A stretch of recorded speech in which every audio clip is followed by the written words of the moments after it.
Okay, y'all. Our next idea is something called a regional multiplier. Now, a regional multiplier is a very, very important sort of basic economic idea that economists and geographers use to understand job growth in specific places, right? Why jobs grow and accumulate in some places more rapidly than others. Now, the regional multiplier builds on this idea of the traded and non-traded sector. You'll remember from last video, the traded sector are goods and services that are sold outside of a region, and the non-traded sector are goods and services sold within the region. And the idea with the regional multiplier is jobs in the traded sector create jobs in the non-traded sector, right? They create a multiplier of jobs. So let's see how this would work. Twitter headquarters is located in downtown San Francisco, and the folks who work at Twitter, most of them are paid quite well. And economists and geographers have noticed that for every one job or one employee that's created, or one job that's created at Twitter, that actually creates five more jobs in the local economy. So let's take a look at how this might work. So we have three Twitter employees here, and let's say after work, they each do something different. Employee number one goes out and does yoga after work. Employee number two heads out to a bar after work. And employee number three heads out and goes to the gym after work. Now, the idea of the regional multiplier is this. These folks working at Twitter, because they're working a good money and they are spending that disposable income that they have in the community, they in turn create more jobs in the local community, right? Because they're doing yoga, they're going out drinking in bars, and they're going to gym. They are, in effect, creating jobs for local yoga instructors, bartenders, and personal trainers. And you'll recall yoga instructors, bartenders, and personal trainers, those are all jobs in the non-traded sector.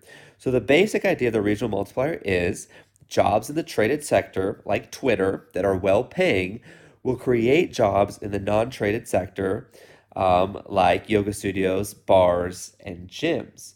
Now, what economists have figured out is that in the tech sector specifically, for every one job that you have in the tech sector, that creates five jobs in the local economy. Okay. Wow, that's pretty remarkable. So let's go ahead and consider Apple. Okay. Let's see if I can bring up my little picture of Apple here. As some of you may know, Apple headquarters is in Cupertino, California. And here's Apple headquarters right here.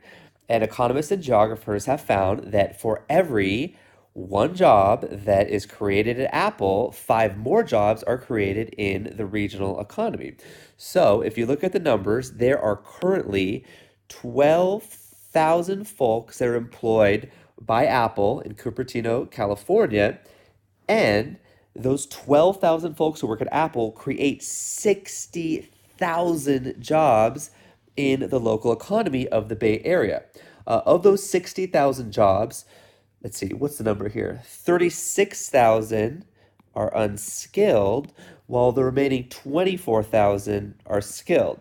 And by unskilled work, we're talking, servers, retail folks. By skilled work, we're talking lawyers, doctors, accountants, etc.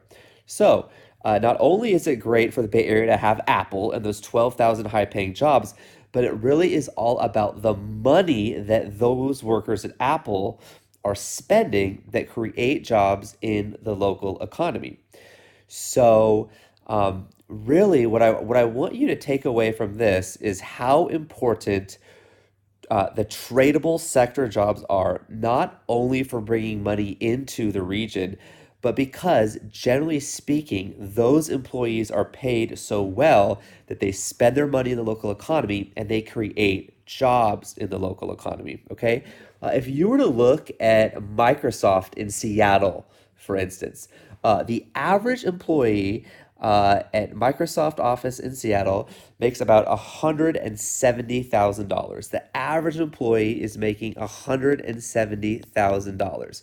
And economists have figured out that if you take away, their normal payments every month for food and for rent, for housing, for car, and buying the essentials, they still have about $80,000 left over each year to spend on things they don't necessarily need. Okay, the average Microsoft employee in Seattle is left over with about $80,000 a year to spend on things that maybe are not necessities for them.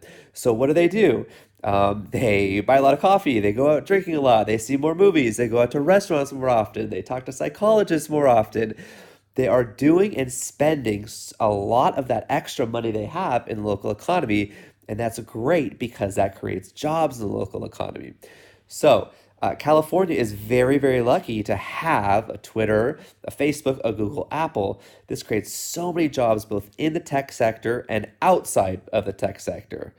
And the opposite happens when jobs go away. So when we think of a city like Detroit, who used to be the wealthiest per capita city in the United States because they had all these great manufacturing jobs, well, back in the 1960s, if you worked at a factory in Detroit, you were paid good money. You spent that money in the community, and that created jobs in the community.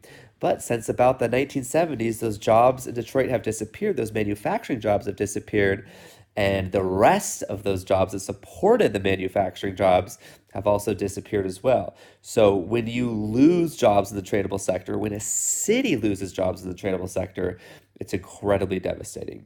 So one last time to wrap this up with the regional multiplier, the basic idea is that jobs in the tradable sector create jobs in the non-tradable sector through those folks in the tradable sector spending money in the local community, doing yoga classes, going out drinking, going to the gym, seeing therapists, seeing doctors. They create those jobs in the local community through their spending.